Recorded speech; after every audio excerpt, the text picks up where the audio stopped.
বিপদের মুহূর্তে আতঙ্কিত হলে যৌক্তিক চিন্তা ভাবনা করার ক্ষমতা কমিয়ে দেয়।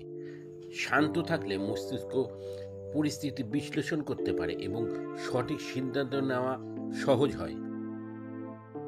আতঙ্ক কেবল সমস্যাকে বড় করে দেখায়, সমাধানের পথ দেখায় না। আপনি যখন শান্ত থাকেন তখন প্রতিকূলতার মধ্যেও কোন পদক্ষেপটি নিলে ক্ষতি কম হবে বা কিভাবে উদ্ধার পাওয়া যাবে তা দ্রুত মাথায় আসে।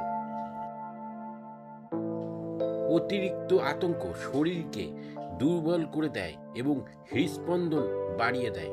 এতে মানুষ দ্রুত হাঁপিয়ে ওঠে। শান্ত থাকলে মানসিক শক্তি অটুট থাকে, যা আপনাকে লড়াই করার বা ধৈর্য ধরার রসদ যোগায়।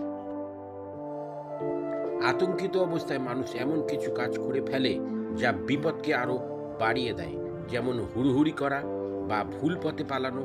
স্থির মস্তিষ্ক এই ধরনের প্রাণঘাতী ভুল থেকে আমাদের রক্ষা করে। আপনি যদি দলগতভাবে কোনো বিপদে পড়েন, তবে আপনার শান্ত থাকা অন্যদেরও সাহস দেবে।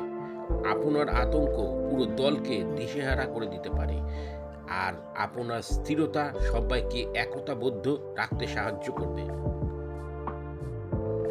বিপদ যখন আসে তখন পরিস্থিতি আপনার নিয়ন্ত্রণে থাকে না, কিন্তু আপনার প্রতিক্রিয়া আপনার নিয়ন্ত্রণে থাকে।